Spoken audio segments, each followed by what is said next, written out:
I've just become really, really passionate about well-being and how we can promote a healthy lifestyle from like the ground up. How do we get to the younger age group so we can help build better protective factors so that maybe the impact of mental health, mental illness won't be as severe for some kids. And it's basically like your decision-making brain is off and we are in survival mode. That can make it really, really difficult, especially for youth when they're learning these tools. They're not in a position to always reach into their toolbox, like, because it is hard. Like, this is hard work. People have full-time jobs and then they take their kids to like 47 different extracurriculars. Like, when do you have time to meditate? When do you have time to take a bubble bath? When do you have time to, think back to some of your worst behaviors possible and then consider how you could handle them differently? People don't want to do that. That is hard. That sucks. That's not fun. You know what's fun?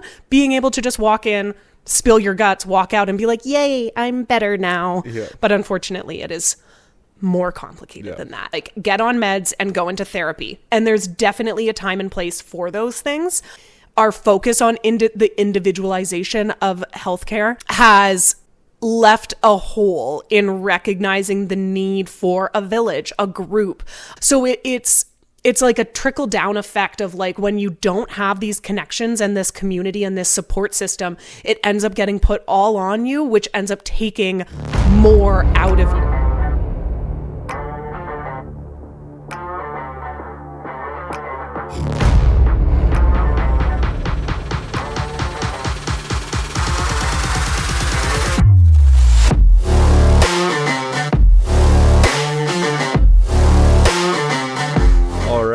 Welcome back, Wellness Ninjas, to another episode of the Wellness Dojo podcast. I'm your host, Kyle Craig, and excited to have my friend here today, Torri Odell. Welcome to the show. Hi, thanks for having me. I know, I'm so excited. As I get comfortable in my chair, there we go. I love it. Yeah, just be comfortable and be yourself. That's what I love. I know. Yeah, you'll regret that, but...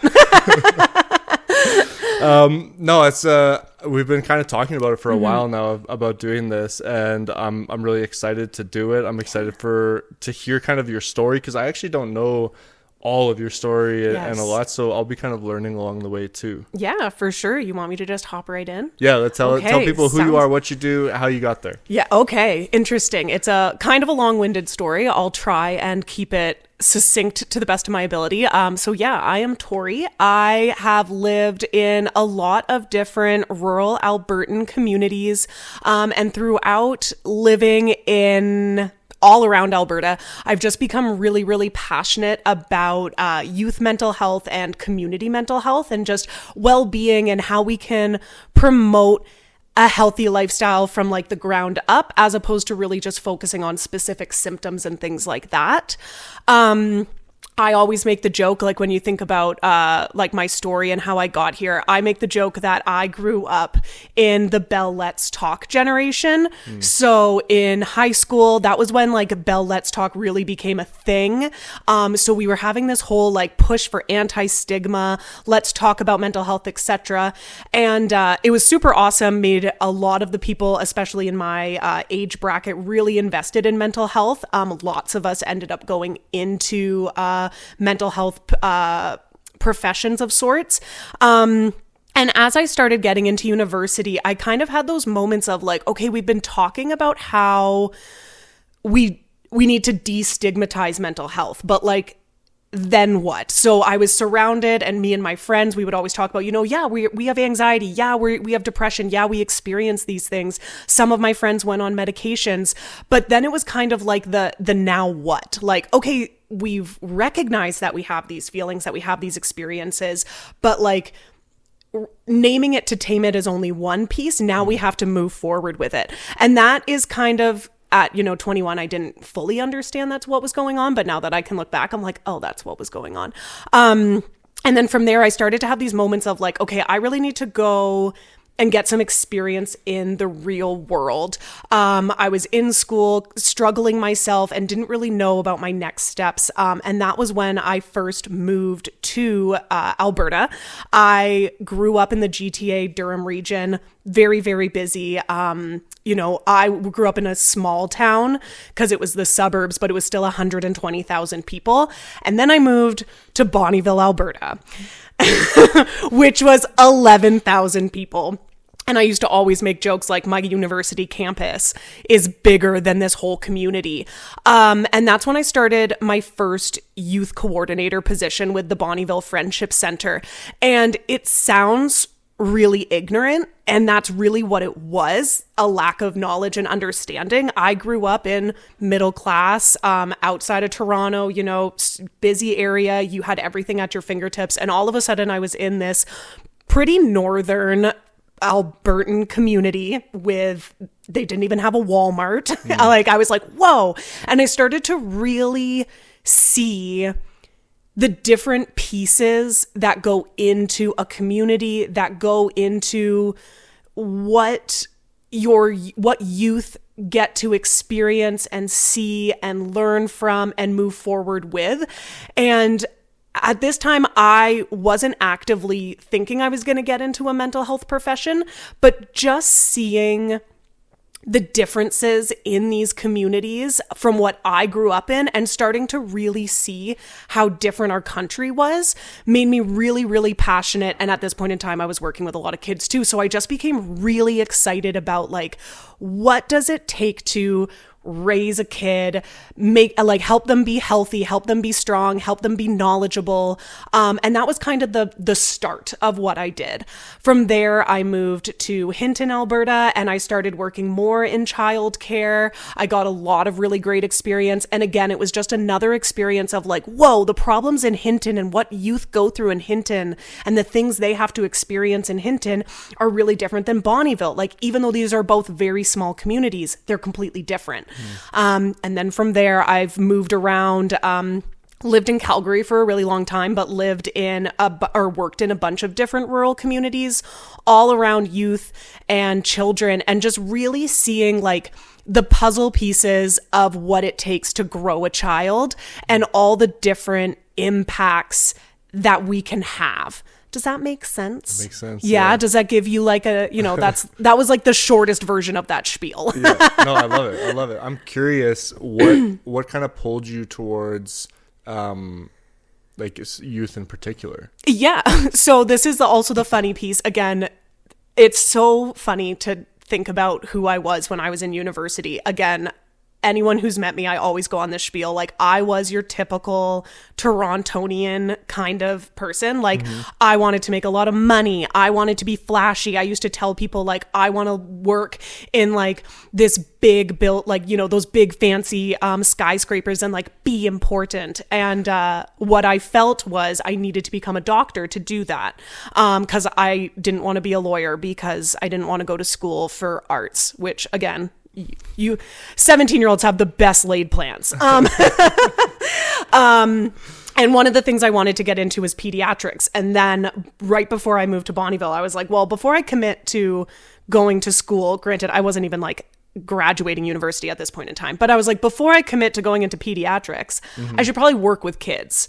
And then that was when I actually started working with kids and was like, dang, I really like them.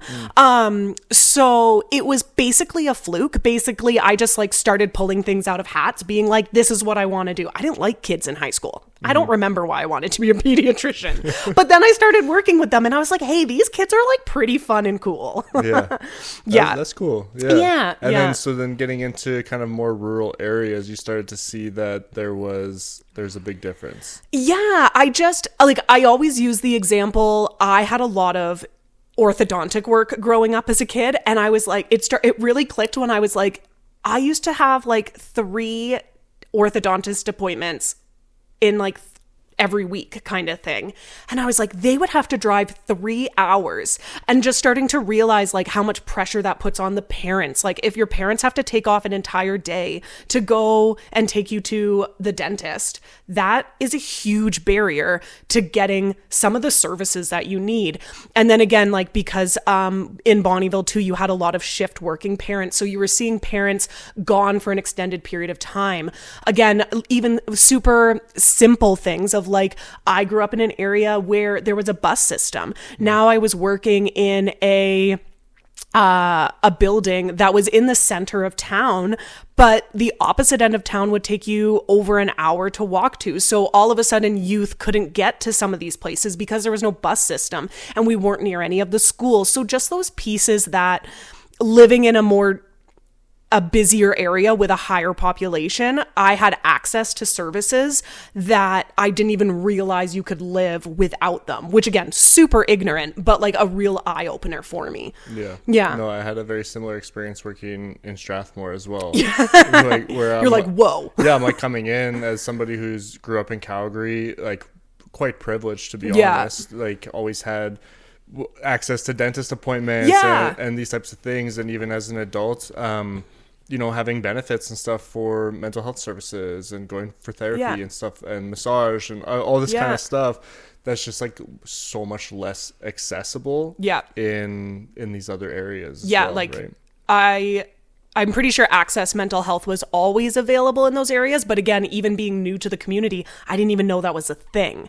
And so, yeah, exactly. Like even in my old position with the Rural Mental Health Project, that's one of the things I used to always say, like, you're never going to have 4 psychiatrists live in Hinton, Alberta. It's just never going to happen. And that's not inherently bad. There are other ways that we can support. And again, like, that was kind of the pieces that really stuck out to me, was like realizing, okay, we know that mental health is a concern. We know that people are struggling. So how do we get to the younger age group so we can help build better protective factors, a stronger foundation so that maybe the impact of mental health, mental illness, won't be as severe for some kids. That's kind of, I think, where my brain started to really go, even without consciously thinking of it, Yeah.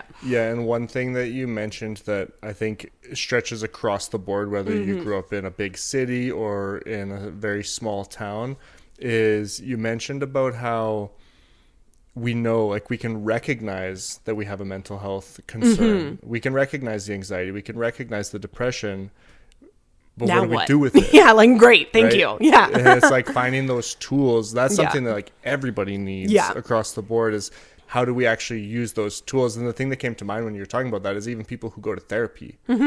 So many people will go to therapy and they're like, okay, yeah, I recognize that I have this trauma now. I recognize that I have this mental health issue. But unless you're actually taking the steps and like using the tools, it's not changing anything, right? And is that something that you recognized working with youth too, where it's like, because I think they do have an awareness for the most part of like mental health issues, especially nowadays. It's more talked about, but how do we actually fix it? Yeah, and I think right, $1 million question. I think Tell us there's all the answers, right. I know. Yeah. I think there's a lot of pieces with that, and I definitely do not disagree. I think one of the pieces, especially with youth, kind of 2 pieces with youth is like, and with everybody, but like, one is stages of change. And you hear about this, like when you do school that's associated with mental health and social services, you hear about this a lot. And it's this concept of like, you have to be ready to change. And you have to not only recognize it, but be ready for that. And blah, blah, there's pre-contemplative, there's contemplative, all those blah, blah, boring stuff. And I think for a lot of people, they haven't completely hit this stage where they're ready to make those changes, even if they think they want to. And again, like, this isn't to be judgmental or anything. Like, trust me, there are definitely pieces of my own life where I'm like, oh yeah, we gotta figure that out. And I'm like, we can deal with that later. Next year. Yeah, exactly. Oh yes, my New Year's resolution. And so I think there's that one piece of like, recognizing it and then being ready to take it, take advantage of the tools. And then also, one of the pieces is, as well as, oh gosh, so many pieces. Also being able to utilize the tools. And so when you work with youth and children specifically, I'm pretty sure it was Daniel Siegel. So any of my like nerdy child psychology people will be like, oh, but it's called like flipping your lid. So it's a whole concept. It's like the neurosequential model, I believe. I might have messed that one up.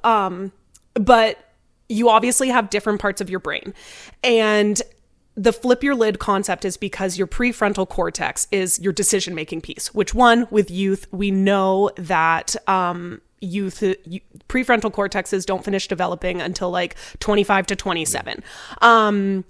So firstly, the youth and children will potentially struggle especially when they're elevated, because they don't even have fully formed prefrontal cortexes. But then also in that as well, you have your like fight, flight, freeze, fawn. And so when you're feeling elevated, your lid could flip, and then you've got your little lizard brain. Again, you can watch it on YouTube. You can watch him explain it really well. But then it's basically like your decision-making brain is off and we are in survival mode. And I think that can make it really, really difficult, especially for youth when they're learning these tools. They're not in a position to always reach into their toolbox. They're like, it's like if you're working and all of a sudden a bear runs into your garage, you're not going to be like, oh, I've got this hammer, or I've got this. Also, don't fight a bear with a hammer. But you're startled and you're not in a position to think clearly. And so that's kind of the piece where it's at, where especially with youth, because they're learning these skills, it takes time for them to be in a position where they can bring those tools out when they most need them. Which again, like that's why in a lot of situations with youth, you practice tools when they're not elevated, when they're calm, so that they're able to, it becomes a little bit more like muscle memory.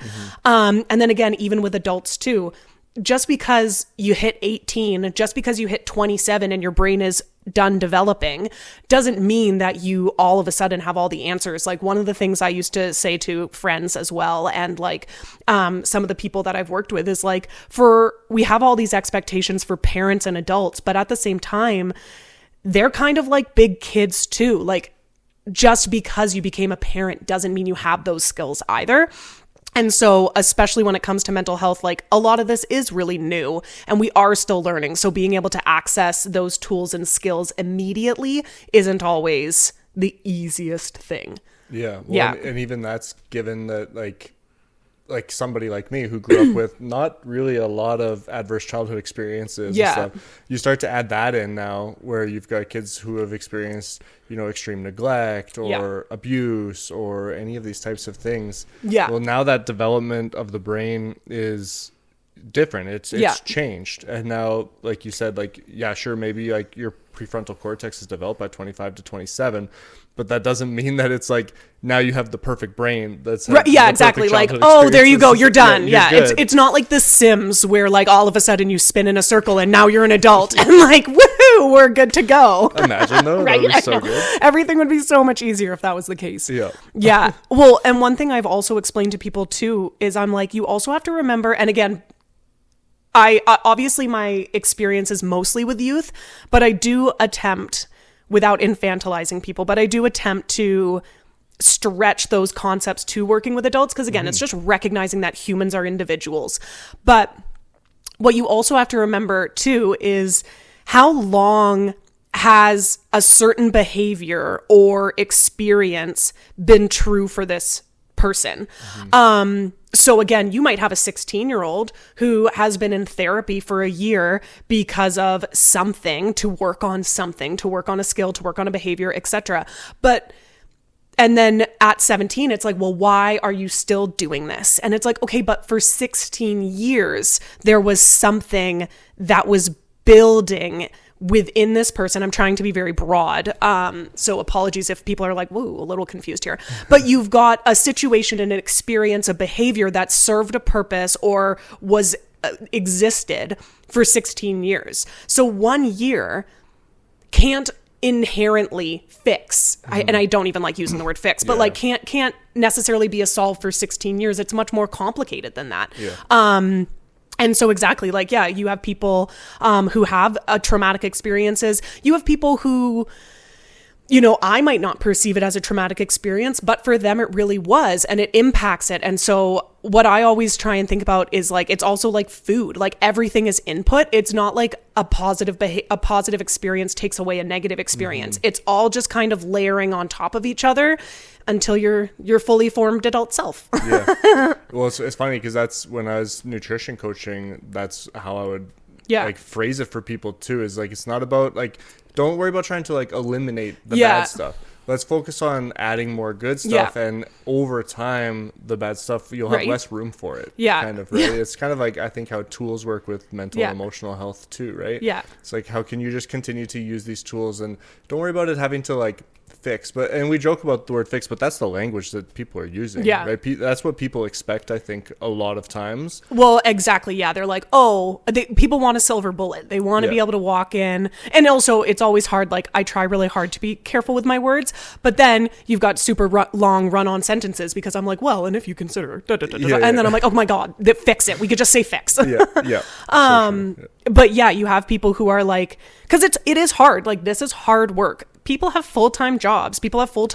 And then they take their kids to like 47 different extracurriculars. Like, when do you have time to meditate? When do you have time to take a bubble bath? When do you have time to, you know, think back to some of your worst behaviors possible and then consider how you could handle them differently? People don't want to do that. That is hard. That sucks. That's not fun. You know what's fun? Being able to just walk in, spill your guts, walk out and be like, yay, I'm better now. But unfortunately, it is more complicated than that. It's just not how it works. Right? I wish, trust me. Like, and I think like, careful how I phrase this, but I think it's part of the problem too is that there's such a push for that. Like, there's such a push for like, oh, you have mental health issues, you need to go to therapy, that'll solve it. Because like, yes, it will. I'm sure it will help you, but the community level service, like those like ground level things, are overlooked, I think, a lot. Yes, you've hit my hot button. It is complicated, and I think I feel like I should just get a t-shirt. It's complicated. I think we live in a very individualized society. Or at least I should say, like, specifically in Canada, generally in Western society, we live in a very individualized culture. It is about succeeding, doing well. It's about you. And again, mental health is an uncomfortable conversation to have. So there's also this side of, we don't want to talk about this. It should be behind closed doors. That's private. And so there was, again, like I always say, the Bell Let's Talk generation. Exactly. It was like, get on meds and go into therapy. And there's definitely a time and place for those things. But I agree. I think our focus on the individualization of healthcare has left a hole in recognizing the need for a village, a group. My friends and I were talking about this recently, where they went out to brunch with their friends, and they were just like, they actually said, they were like, I felt this was supposed to be cup filling and it was kind of cup draining for them. And I was like, that's disappointing for you, because that was supposed to be the group that makes you feel safe, etc. Because previously that was a group for her to feel safe. And so I think sometimes we forget we discount how important it is to have kind of those ground level supports in place. Again, in the mental health sphere, we call them tier 1. And it's that community level stuff. It's about going and having coffee with your friends. It's about going to pottery class and meeting having a hobby, having a group of people kind of outside of work, outside of your main group. In placemaking spaces, you might hear conversations of the third place. And especially with COVID, we've lost that third place, that place where we gather, which is usually like coffee shops, maybe not the movie theater, but like, going to the park with your friends. We've really reduced our lives to just like your main group and work, which again, just kind of further individualizes those sides of things. Yeah. Does that make sense? Yeah, totally. Yeah, okay. And like, so I'd like to speak more on like what is the real impact of having those, like the third places, and like what is the impact? I mean, I know especially for youth, because like I think the earlier that people can, like you said, with COVID and the pandemic, we got into this really kind of efficiency based like society. just keep to yourself, like let's keep get to it yourself. done. I'm just gonna stay at home and work. I'm just gonna like that type of get thing. in and out of the grocery store, no lollygagging, like you just like what's the positive impact to having that community in somebody's life? So many things. So firstly, we are human beings. We are animals. We are herd animals, from what I believe. And don't worry, I'm not going to go into like a carnivore diet kind of spiel. But yeah, I agree with that for sure. We want to be around people. We feel safe around other people. It is necessary for our survival to have a group of people around us communication wise. You think of historically how, again, we raised our children, and that was it. It's like everybody cared for everybody. It wasn't kind of like a his or theirs. It was everyone's working together. So like at its bare bones, we are designed to be that way. We are designed to be around people. And then of course we don't live in tribes per se anymore. We live in homes. And so from there, we still want that human connection. We still want to feel heard. We want to feel understood. There's a reason why, like, there are certain things that some people might perceive as like woo woo. But what you could like, I'm trying not to say words so that people don't think I hate certain things, but like some people don't believe in like Reiki, for example. And I'm neither here nor there about it, but at its very core, it's somebody paying attention to you, somebody that you have a relationship with. And so at the very core of some of these things, it's all about just working with somebody else. On top of that, like even besides the interpersonal side of things, when you have a group of people that you can rely on and support, like I think about when I grew up and we used to have dinner parties. We used to have it where if someone was sick, my mom would make a casserole and bring it over to her house. My mom started to go to work and then we had friends come over to babysit me and my sister. And again, when we are separate from a community, all of a sudden, all the pressure is put on that individual. It is your responsibility to make food. It is your responsibility to clean the house. It's your responsibility to make sure your kid gets good grades. It's your responsibility, da da da da da da da da. When before we had more involvement and mixing together, and when you have that ability to mix together, all of a sudden you can say, hey, can you take my kids there? Which gives you a few more hours back. So maybe you can keep your kitchen under control, because I know my kitchen is never under control. And then again, like you think of all these pieces too, where, maybe the families in Strathmore and Hinton and Bonnyville and many other communities where there's lots of shift work. All of a sudden you don't have to pay for a babysitter because you have friends down the street. So it's like a trickle down effect of like when you don't have these connections and this community and this support system, it ends up getting put all on you, which ends up taking more out of you, whether that is financially, whether that's time, whether that's emotionally, energy wise, blah, blah. Yeah. Yeah. There's a few things I want to touch on for what you said, but like the first thing, I love what you're saying about how it's like this, the excuse that we often have is like, I don't have time, right? But what you realize is when you actually prioritize some of these things like community, you slowly over time will gain more time because you're going to gain more trust in people. You're going to gain more togetherness and more kind of give and take within those communities as well. But so it's really interesting because I was having a conversation with one of my really good friends just last night.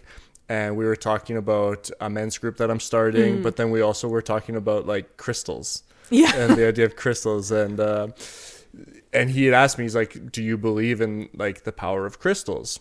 And I said, well, I said yes and no. Yeah. Like I'm kind of like this yes and no, but anyways, as we got talking about it, we landed on, even if it's placebo, So it's like, still helping. this crystal gives me energy for this. Yeah. Well, you wearing that and believing that, Yeah. your brain is going to start looking for more things that align with that. Like I have a bracelet somebody bought me, and it's like tiger's eye or something. Yeah. So it's supposed to be for courage, right? Yeah.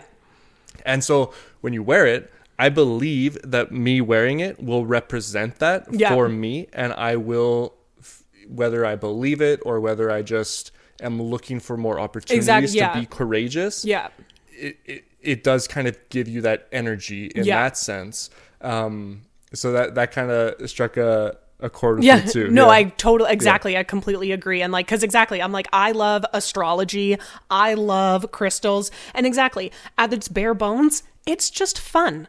But exactly, because it's fun, I enjoy it. I did not like make any life decisions based off of my astrology chart, because astrology is not about that. But exactly, I had a good time, and I've made a lot of friends with it, because that's something we chat about. And it, exactly. Then all of a sudden, it's not about, is it real? Is it like blah, blah. It's just, this is something enjoyable and fun, and I have a connection with this person, and now this is a conversation piece, and now I'm building a relationship. Yeah. Yeah, and so another thing that we were talking about with that is we're saying like he had said something to me about, guys just like make friends differently in different ways. And he's like when guys get together, like we will like meet somebody and be like, oh, we vibe, like we have similar interests, and then it'll be like oh yeah, we should get together and like do that thing. Like, oh, we both like hockey. We should. You want to watch the game? It'll be something like that. Whereas in comparison to how a lot of other things, and I think we use like the dating world as an example, like it's so hard to make a connection nowadays, because there's like, we have all these things that need to be in place first. We have all these like standards, so to speak, that like things we need to check off a box in order to just connect with somebody. When we have these community level services, when we have these opportunities to just meet at a coffee shop and gather together, like how else are you going to find those people that you click with? Yeah, exactly. Right? Yeah, for sure. And hobbies are, it's funny you mentioned the dating world, because that was actually something I said to a friend, because she was having some difficulty, and I was like, you need a hobby. I'm like, stop looking for a guy, get a hobby, and then meet a guy through the hobby, because exactly, I'm like, then you have something to talk about. Then it's not like, but yeah, it's just funny you said that, because I was like, no, hobbies are so important. But exactly, hobbies, and it gives you something else to do. Like, you're not just overwhelmed with, like, I know for myself, like the last year or so of my life has been absolutely inundated with work, school. Yeah, work and school. That's it. You're like, it seems like so much more. Yeah, I was like, well, there was a third, trying to keep my goddamn kitchen clean. But exactly, it's like work and school, work and school. And my partner and I went snowboarding for the first time this season a couple weeks ago. And exactly, like all of a sudden I was on the mountain, and I was like, oh, right, there is a world outside of my laptop. I forgot. And exactly. And all of a sudden I like had clarity too. And that was it. Like, I got so hyper focused on like the bad things, like school's not working out because of this, work isn't working out because of this, like I'm super stressed out about this, and like da-da-da, and I couldn't think of anything different. And then all of a sudden I was on a snowboard and was like, oh, there's so much more fun things to do than worry about work right now. Like, and then all of a sudden, like I felt my mood lift, and all of a sudden I was just like ready to take on my week, because I was like, oh, right, I'm working so I can go snowboarding. Right. I got to remember that piece. Yeah. I think people know deep down the impact of that, of like taking that step back, and how that does help. Like for me, oftentimes it's even just working out. Yeah. Going and doing a work, like I will be sitting at my computer doing work, and I'm starting to feel distracted. I'm starting to feel like agitated. Go and work out, and just that moment, it gives you more clarity. You're kind of more inspired even. Yeah. It's them endorphins. Yeah. Right. Actually, the book Spark by Dr. John Rady, so good, because it actually, I was working in a school when I read it, and it's actually really interesting.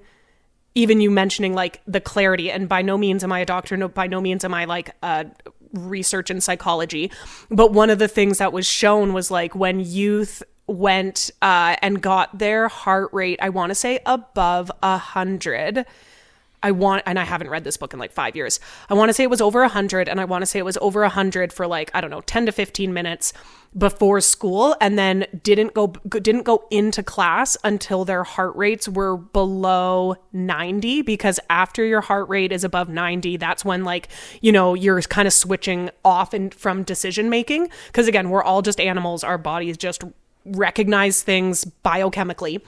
It doesn't know the difference between you going for a jog and you running from a lion. Once your heart rate went below 90 and then they returned to class, they had significantly higher like test scores, ability to focus.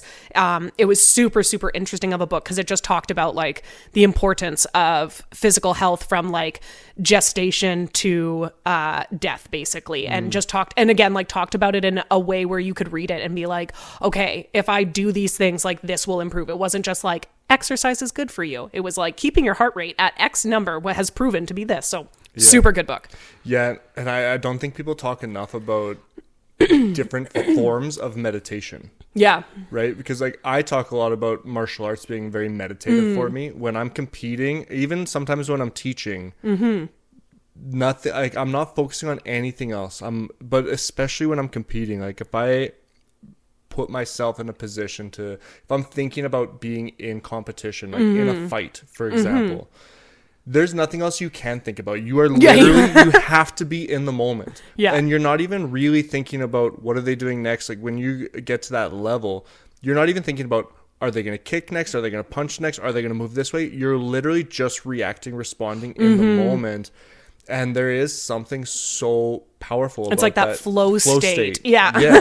Yeah. And I've heard a definition of flow state being like, it's like the perfect balance of skill level and challenge, right? So like you won't get into like if like for example, if you put me at the top of a mountain on a snowboard, because I don't snowboard that much, I would be like, there's no way I'd be in flow state. I would be like, you'd be like, oh my god, what am I gonna do? Right? But for somebody who's very experienced to go at the top of a mountain, they start going down, they're in flow state because they have that nice balance of skill level meeting that. But it takes time. If I started slow and I built my way up to the top of that mountain, then I could get there. I think people can take that approach with lots of different things. Yeah. Hobbies, community, even actual meditation. If you just like start from the ground and build up. Yeah. Right? Yeah. Well, and that's also it too. Like we're very impatient as a society. Not me. I am super patient. Anyone who knows me can attest to that. I do very well when I'm not good at something. But exactly, like we want to start something and we want to be amazing right away. And again, like so many reasons why that's the case. But also like, again, I'm very patient and I'm very good at things very quickly, obviously. And so the number of times that I watch like the Olympics and I'm just like, I'm going to become a gymnast. And then all of a sudden realize I don't know how to like, I think I can do a cartwheel one direction, but not the other. Yeah. And then I'm like, this is the worst thing ever. And then I don't want to try ever again. Gymnastics, I probably shouldn't try. I probably shouldn't try. But exactly, like we want to get better. We want to get good right away, immediately. We don't want to have to work hard at it. Also because we don't know how much it's going to pay off. And again, when we're living in a fast-paced society, you don't want to spend hours practicing something that you might not be perfect at, that you can't post on Instagram and be like, well, look at my amazing whatever it is that I've done. You want to be able to show something. Yeah. And so that kind of gets people caught. Yeah. It actually makes me think of this podcast, because I get so many people where their number one question for me with the podcast is like, so they'll ask me about like, well, what's the monetary gain with it? Like, what's the monetary value? And I'm like, well, that's like not why I do the podcast. Yeah. Actually, it's like, it's a foundational like building thing. Yeah. Where like, first of all, I selfishly just love having conversations with people like you, and just like it's fun for me. Yeah. This is also like another form of like meditation for me, because when I'm here, I'm engaged. I'm here. I'm with it. I'm not thinking about the 1,000 other problems that I have going on in life. So it's. I mean, you could call that distractive, but it's kind of meditative. You feel good afterwards. You feel refreshed afterwards. But yeah, it's like, there's more to life than just like that immediate result, that instant gratification, and we need to find ways. I think that's a big barrier for a lot of people who are looking even for improving their mental health, because they go to a therapy or they go to a community event even, and they're like, well, yeah, but now I still have 100 other problems, and now I took time away from fixing those things, right? Yeah. Oh, so many good points, and I'm trying to organize my thoughts. But yeah, like, and I think, again, because I worked in youth mental health, and then I also moved kind of into like community development and community mental health. And that's something that we hear a lot, because in my old position, it was a lot of like community coaching. It wouldn't be necessarily me doing the work, but me supporting a community member to do work in the community. And exactly, like, the number of people you'd be like, well, we ran this event and only 4 people showed up. And this actually does tie into what you're saying too, because exactly, like, we have this focus on like, well, how much money did you make? How much money did you save? How much money did this? Which, again, not to get on another soapbox, but like #capitalism. But there's this, it has to do something for you. And then on the flip side too, with like community events and whatnot, it's a similar thing, because exactly, all of a sudden you have to go report to your funders and say, we ran this event, it cost this much money, and only 4 people showed up, which can look really bad. But in a community of 4,000, that actually is pretty significant. And on the flip side too, like, what about the qualitative information? So maybe only 4 people showed up, but those 4 people might have had the best day ever. And, somebody might have been really, really struggling and, not really sure where to go next, didn't feel supported, didn't feel like they had like any options or opportunities. And all of a sudden they went to this event and now they want to get involved in the community group. Or maybe they don't. Maybe they're like, that was great, and now I feel safe going on a walk in my community. And so while 4 doesn't sound very exciting, that story can really show the impact something can have. But when we're so focused on like simplistic forms of how we rate success, that really negates a lot of this like soft pieces that kind of go into wellness, which exactly, like, all of a sudden people are like, well, I went to therapy and I don't feel good anymore. Like, I don't feel perfect. And it's like, well, think more about that. Like, do you now feel capable of doing X or Y? Or it's all, again, it's just pieces adding into your life. It's not like A or B. Yeah, does that make sense? Yeah, 100%. There's too much focus on the tangibles. Yeah. Right. There's a lot of intangibles that go into that. Like, even you mentioned, let's say, 4 people show up. Well, tell me about those 4 people. What was their experience that day beforehand? Well, like, what? Yeah. Did they have a good experience? Are these 4 people who typically show up? Exactly. Like, yeah. Like those types This of is somebody, things. I want to say we had a story, in one of my communities. They started running a knitting club. And again, it was kind of random. The community was like, yeah, we just want somewhere to go and knit. So the library worked together with it. And from there, somebody, I want to say they were deaf, they started knitting. And then from there, like, because they were deaf and because of COVID, I believe, they felt like they didn't want to leave their home.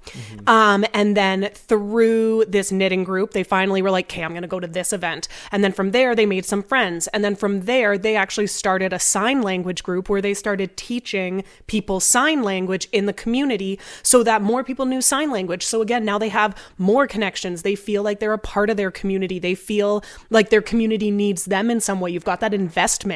And then on top of that too, you're getting out of the house more. Yeah, it was just a super lovely story. And exactly, like, if you just say 3 people went to knitting club, not that exciting. But all of a sudden, this one event broke and expanded into more community events, somebody feeling more at home, more like they have a community around them. Like, that's beautiful. Yeah. Yeah, it is. It's such a barrier, and I think people don't realize, unless they've been in like that nonprofit world. I know I didn't realize it until I got into that nonprofit world, where, like, yeah, it is. It's just like a whole other world. It is, but you don't realize the struggle, and because it's so easy to be like, well, I have this idea, and I think this would be very beneficial, and we could run this and do this. But yeah, it's like, but do we have capacity for that? Do we have the funding for that? Yeah. Does this meet the requirements that we've set out? And it's so easy for things to get axed, even if it's a good idea, even if it's something that will help. There's so much that can shut something down so quick? Yes. Personally and corporately, like as an organization. Yeah. Yes, there's a lot of pieces to consider. And again, yeah, and it depends a lot, especially in the nonprofit world too. Like the nonprofit world moves slowly. For the reasons you have explained, like funding is always a concern. And then when you get your funding, you have to prove that you did what you want, like what you said. A lot of the times too, with depending on your funder, Vu Lee is really, really good if you're looking for like funny explanations of some of the complications of the nonprofit world. He is super funny because he writes everything like really sarcastically. But exactly, it's like, you know, your community, you know, your organization, you're getting feedback from your community. And then you're looking for money, and then you've got an organization or a business or a government body being like, well, that's not our priority. Like, this is what we want. And it's like, okay, but we get that, but like, this is what the community needs. And so that will really impact you. But unfortunately, there are other agendas at play sometimes that can really impact, like, I'm obviously being specific into one area, but, that can be that's a huge barrier for a lot of people right now, in the nonprofit world, is trying to get funding, and just the number of hoops they have to jump through to prove that they're worth the funding. And then sometimes it's only for like $10,000, which sounds like a lot of money until you have to pay staff. Or on the flip side then too, it's like, oh, well, why can't they just volunteer? Like, well, because they're doing really, really hard work. Like, you wouldn't go to your job and not get paid. Like, I don't think anybody would be a data engineer volunteer wise. Yeah, there's kind of this expectation sometimes for nonprofit workers, like, you're doing it out of the goodness of your heart. So, you know, you should just be doing it for free. But like, we got to put food on the table, guys. There's definitely a it's 2024. Peppers are like $5. I know. Yeah, it is. But I think that just speaks again to, even from like going up a level, the community aspect of it. That's why I think community is so important, because unless you're growing your community, unless there's this idea too of like, in sales that I've heard recently, where it's like, nobody's going to promote it for you. Like, you have something to sell, like, you have to promote it yourself. Like, you have to be telling people about it. And I think that's a strong impact of community too. Word of mouth is huge. Word of mouth in community is massive, right? Well, even and buy-in. Right. Yeah. Well, yes, exactly. Yeah. If you're trying to build a bridge and everybody else wants a boat dock, then no one's going to care about your bridge. They're going to be like, no, that's not what we want. And if anything, nothing gets people out the door faster than something they don't like. And so exactly, like, if you're not working, if you're not getting the buy-in or working alongside your community to make sure that you're solving, not only that you're solving the problem that they perceive, but also that your solution is what they believe as well. Like, and again, it also shouldn't be a you and a they, it should be an everyone together. But that's why you really have to work and get that buy-in, because if someone is pissed off, that is 100% the first time that they're going to push against it. And then you're going to be having to do like triple the work to try and get to the path that you're going. Because people love to tear stuff down if they can get the opportunity. Yeah, that collective is so important. Right? Yeah. Okay, so I'll put you on the spot a little bit here. So if you could say like 3 to 5 things, we've talked a lot about just like mental health and just like really like overall holistic health and wellness. We talked about physical, mental, emotional. 3 to 5 things that you think people should be doing in order to optimize their growth and their mental health and well-being. Okay. I was going to say, I'm going to spin it back on you because I'm not going to should on anyone. I love that. I love it so much. I say that all the time. 3 or 5 things. Getting enough sleep. I know that is always like I'm saying that also because I have friends that do not sleep enough, and I'm always like, you need to go to bed. Like, just stop staying up so late. And are you doing the same thing? Yes. Oh my God. I sleep so I shouldn't say I sleep so much, but I sleep like I'm dead. Like the minute my head falls, nice. One So I recently finished my social work degree. And in it, we talk a lot about what's called critical reflexivity. And critical reflexivity is about reflecting on yourself, your own actions, your biases. And the critical piece is kind of like critical theory. And critical theory is around like power dynamics, oppression, like your place in society, class, racism, etc. So honestly, and it's not fun by any means. This is not as good as like just going for a casual jog. But one piece that I'm really, really committed to when it comes to just trying to be the best person I can be, best practitioner, best person within the nonprofit world, is practicing that critical reflexivity. And then again, I do that in my personal life too, where basically just the things that I'm doing, I reflect back and say, one, like, where is that coming from? Like when I am pushing for this, where is it coming from? Is it coming from a place of selfishness, or is it coming from a place that of like uplifting my community, uplifting somebody that is important to me?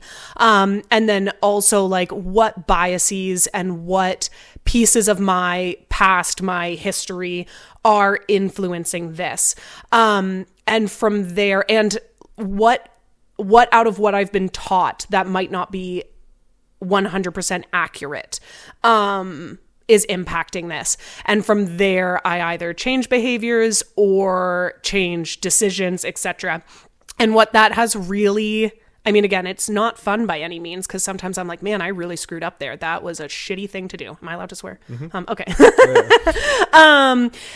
And then, but it really does kind of take that moment to be like, okay, I'm behaving in this way because like I'm feeling threatened. I'm feeling unsafe. I'm feeling disrespected. And then from there, being able to kind of reflect on potentially other people's opinions, how they might be feeling, and make those better adjustments. Just really like looking yourself in the mirror and being like, was that my best self today? That is something I'm super passionate about. And also walking your walk. I keep making jokes because I'm on my reality TV show binge. So not exactly what you would expect to, right? I know, not exactly what you would expect to be like, this is how you become your better self. But there's one character on Beverly Hills, Lisa Rinna, who will always be like, own it. And I have sounded like such a ridiculous human being because I've started to be like, own it. Like if you're going to do something, own it. And sometimes it's not the right decision, but if you recognize it's not the right decision and you own that and you take that accountability, like that's how you can kind of grow in your next steps. I'm very much like walk your walk and own your stuff, be accountable, just be like, hey, and again, sometimes you are allowed to be like, that was shitty. I was tired and do better next time. Like it doesn't always have to be like, well, it doesn't have to be a sob story. You don't have to have the excuses. You can just be like, no, I screwed up. You can give yourself grace at the same time as owning your shit. Exactly. Right? You can be like, hey, that was bad. That was a bad Torri move. Yeah. Don't like how I responded. Yeah, that was not good. Okay. Hey, you were under a lot of pressure. You're all good. But we're going to do better next time. Yeah. Yeah. When you say walk your walk, the thing that comes to mind, I've had this quote that's been sticking with me since I heard it, but it's like, thinking about doing the thing is not doing the thing. Worrying about doing the thing is not doing the thing. Like stressing about doing the thing is not doing the reading about doing the thing is not doing the thing. Just do the thing, right? Yeah. And I think that could be really powerful. I know it is for me when I think about like my mental health or something. I'm like, oh, I should really meditate. Like, shitting on just myself, do it. Yeah, right. It's like, well, thinking about meditating isn't doing the thing. Yeah. And until you're actually doing the thing, you're not doing anything. Yeah. Right? Oh, yeah. So it's so powerful. Yeah. Yeah. Okay, I have a fun thing for you. Okay. So my last guest wrote a question. Oh. I haven't read it yet. Okay. So I'm going to give you their question, and then I'll give you the chance to write a question for somebody else afterwards. Okay. Oh, gosh. You ready for this? No. Yes. Okay, this is a good one. It's short, simple. How do you know you belong? Oh gosh, I'm so not a like warm and fuzzy person. So this is challenging. I know. I'm like, oh, don't make a sarcastic comment. Okay, I think this is funny. This is funny because I feel like your viewers don't know me very well. So I love it. I know I belong when people don't tell me to stop talking. In saying that, though, actually, I should change the way I worded that. I know I belong, actually, when people do tell me to stop talking, because it means they know me well enough to be like, Torri, stop. But what I would say is, like, I definitely have groups of friends and people in my life where I can go batshit crazy Torri. And for all my friends that are listening, like, I'm an audio note girl, and I have sent upwards of like 7-8 minute audio notes kind of thing. Like, they're like, Torri, this is a full podcast. And I'm like, well, get listening. And so that's how I know I belong, when people are like, we're with you. We understand. We know it's taken you a while to get there, but we're with you. Yeah. I love that. Because I talk a lot. Well, I mean, like, honestly, like, that's why I reached out to you and wanted to bring you on, because I know you, not deeply, but enough to know, like, you're going to show up as your most authentic self. You're going to show up and be you, and better or for worse. Talk your talk and walk your walk, right? Yeah, no, authenticity is one of my values, and it gets me into trouble sometimes. It gets you into probably the exact trouble you need to be in. Yeah, and but it's got me pretty far. It's got me pretty far so far. Awesome. So yeah, just be your authentic self, and worst case, the trash will take itself out. Just kidding. Be kind to people. Oh, I love it. Yeah. I want to be respectful of your time. Yeah. Is there anything that we haven't talked about yet that you were hoping to talk about? I don't think so. My only comment is I feel like I got on one tangent and then would switch to another. So if anyone was like, girl, you did not finish your thought there, feel free to be like, girl, you did not finish your thought there. And I will expand if people care. Yeah, no, I love that. And yeah, like we were talking beforehand, that's why I like having just like authentic conversations. We're going to go off on tangents and stuff. And I probably had 10 different thoughts that I wanted to touch on while you were speaking about something, but then took it this other way. But I truly believe that I almost brought a notepad, because I was like, I know I'm not going to be able to keep track of everything I wanted to say. I used to do that and try and keep track, and I was just like, no, it's like, then you're thinking too much. Right, exactly. And then you're going to be like, yeah. Yeah. So no, I believe that the conversation always goes where it's supposed to go today. Yeah, no, perfect. Yeah. I really appreciate you being on the show. Yeah, it was so fun. Yeah, this is my first podcast, and I didn't cry, so we're good. No tears. Maybe next time. Yeah. Right, exactly. No. No, thanks so much. Yeah, thanks. And thanks to everybody for listening and watching, and we'll see you in the next episode. Yeah, thanks.